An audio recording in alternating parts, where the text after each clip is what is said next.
My name is Ruth Kanfer, and I am a professor of psychology at Georgia Institute of Technology in Atlanta, Georgia. I study adult motivation and related to work, and I formally trained as a clinical psychologist, but then during my clinical training, I noticed with my clients that work was very important, and it really did relate to their behavior and their self-concept and their sense of well-being. And that's how I became interested in work psychology. So after I got my doctorate, I went to the University of Illinois and got a training in IO psychology and further training in quantitative psychology with a postdoc. And then from there, I went directly to working as a professor in IO psychology. And my first academic job was the University of Minnesota. And it's there that I worked with a colleague, Philip Ackerman, to develop the integrated resource and allocation model that combined abilities and motivation in terms of predicting skill learning. And we tried that out with air traffic controllers. I think there's two reasons that we want to know about theories of motivation. The first one really is that it helps us to really understand what people want from work and how their experiences on the job affect their willingness to work for organizational and job goals.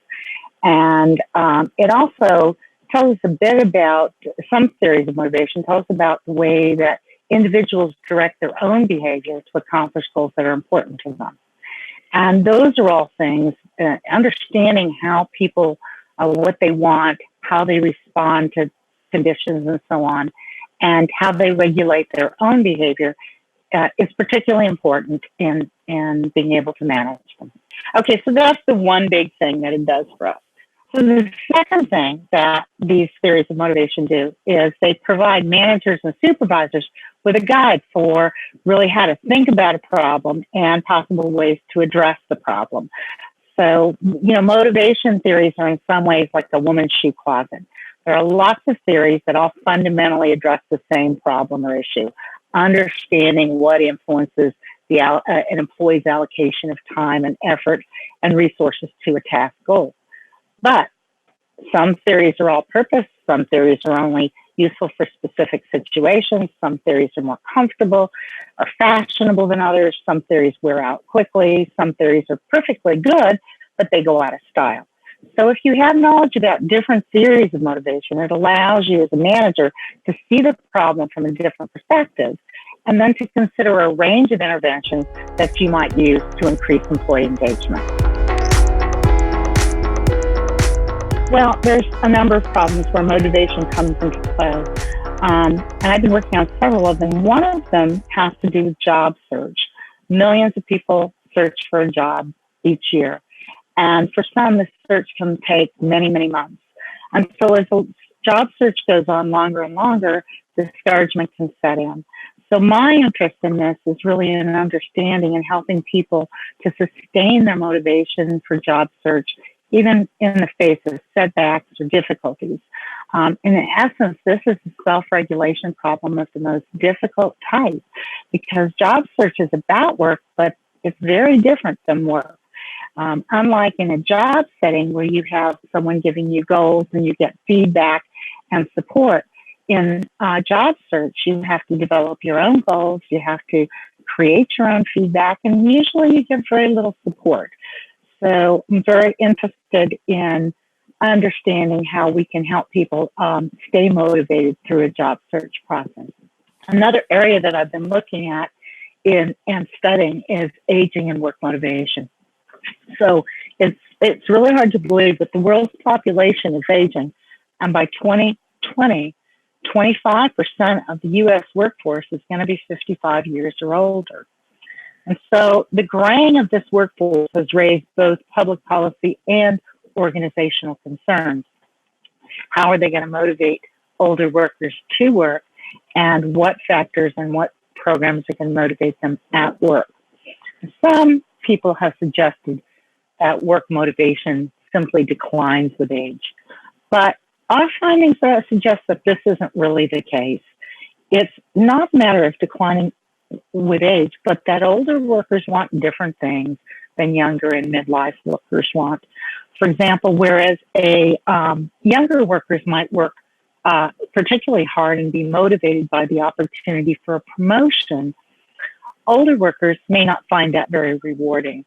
So understanding, and this is part of what I'm studying, understanding what engages older workers is really important for human resource management and supervisors who are going to deal increasingly with an age-diverse workforce. Another area that motivation is really important in, and I've been involved in, is in developing countries. So most of our theories of work motivation have been developed and studied in the U.S. or in European countries. And in these countries, like in the U.S., financial rewards are often really a key element of work motivation. But in the developing world, financial rewards are often impossible to provide. And a really important question for them is the extent to which our theories of work motivation are really going to be useful in helping improve performance and well-being in these countries. So over the past decade, I've worked on work motivation among healthcare workers in 3 countries, in developing countries, in Jordan, in the Republic of Georgia, and most recently in rural India. And what we found is that cultural norms, work conditions, and pride in one's work are importantly related to work motivation. In India, we found that the use of a team goal-setting intervention significantly improved healthcare worker performance without any change in their pay, and it also improved work attitudes among these workers. So in order to gain a better understanding of the cultural and social basis of work motivation, which I think is very important for developing countries, we need to do more of that kind of work. And the final that I just recently have become involved in is motivation in the context of teams. Teams are increasingly common as a way that organizations get work done. And unlike when you do solo work, when you work in a team, there's both advantages and disadvantages from the perspective of motivation.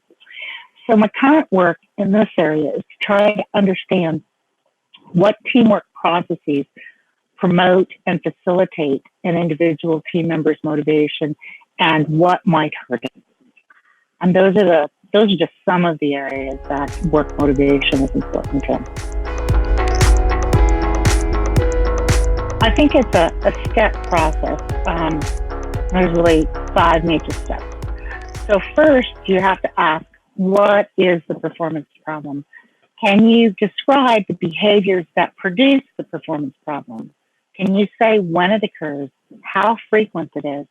Is it an individual problem, a single employee? Is it a problem of everyone on the unit or of a particular team? And what's the nature of the behavior that makes it a problem for performance? Is it because an individual or a group is engaging in unwanted behaviors that impair performance, or is it a need to build new routines that will improve performance? So you really need to know what the problem is and be able to describe it in terms of behaviors that employees engage in. The second thing that you need to do is to make sure that it really is a motivation problem and to rule out other things. So a lot of times people think it's a motivation problem when it might be that employees simply don't have the resources or equipment or have poor communications about what they're supposed to do. And this is something that you can address by providing resources or improving communication or modifying the task. And it really may not represent a motivation problem at all. Another rule out is whether or not it might be due to the employee's lack of knowledge and skills. That is, maybe the employee is motivated but doesn't know how to do what he needs to do or she needs to do in order to be a high performer. And in that case, you might want to consider providing training rather than any motivational intervention. The next step, the third step, is really to consider whether this performance problem or this behavior problem is important. That is, you really need to ask yourself, what would happen if I solved this problem? Would it result in improved performance? How would that happen? Would it result in improved morale or more a reduced turnover? What exactly would happen? If you think then that it would result in, and you've ruled out the other things, that it would result in improved performance or other positive outcomes, then you move on to say, okay, so I want to consider a motivational intervention. I have to think about, there are a lot of interventions out there. What are my constraints? What are my financial constraints? How much can I change the job? What things can I provide? And always keep that in mind when you're picking an intervention. And the fifth question is, of course, which strategy should I use? And that depends largely on how you view the problem. And you may end up, whether it's an individual or a team, you may end up using more than one strategy. So some of the common strategies are to look at the design of the job or the work and change the way it's performed. So that, for example, it might increase task variety, or you might be able to connect it to the larger purpose, to some larger purpose, something that employees really care about, simply by giving them information. You can also change the reward structure, not just the extrinsic reward structure, but the intrinsic reward structure. Everybody likes praise. Everybody likes to know when they're doing well. People like to get feedback on what they could do better, and they like to be recognized. And you might be able to change that reward structure and in that way engage people.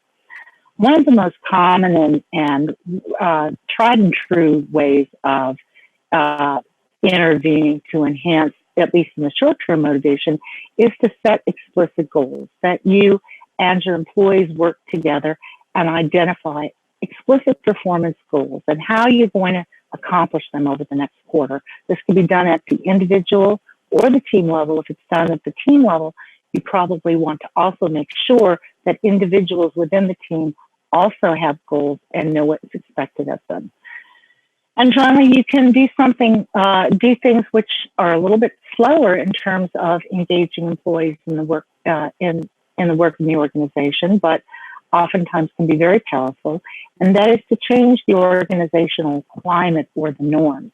For this, you usually need buy-in from folks above you, but really to let employees know that, say, for example, you value safety and and safety is important, and the norm is to be safe over everything else. And these can support engagement when employees feel that you care about their well-being as well as production. So, I want us to remember what it is that people want from work, and that many, many studies show that there are really four things that people want from work. They want a sense of purpose and meaningfulness in what they do. They want a sense of achievement that is accompanied by rewards and recognition from others. They want a sense of mastery and competence. They want to feel that they know how to do their job well. And they want a sense of fairness and justice, that they're being treated the same way others are being treated. And when you have work that doesn't provide an opportunity for any of those things, or for only a few of those things, it's probably not going to be very engaging. The second thing to remember is that motivation is not an attribute of a particular individual or the job itself. It's a transaction. Some people really enjoy solo work. Other people really like working in teams. Some people who are high in achievement motivation might find a routine job very boring. Other people might find it their cup of tea. So you have to look at the person-job fit. What's motivating to one person may not be motivating to another. It's not that a job is or isn't motivating. It's not that a person is or isn't motivated. It's the fit. The third thing is that most of the time in the work world today, at least in the US, motivation requires social support. We're social animals, and we want and value confirmation and praise from others, that they value our skills and what we're doing. And that can come from managers or coworkers, but it is really important to remember that in the absence of that, people tend to feel devalued.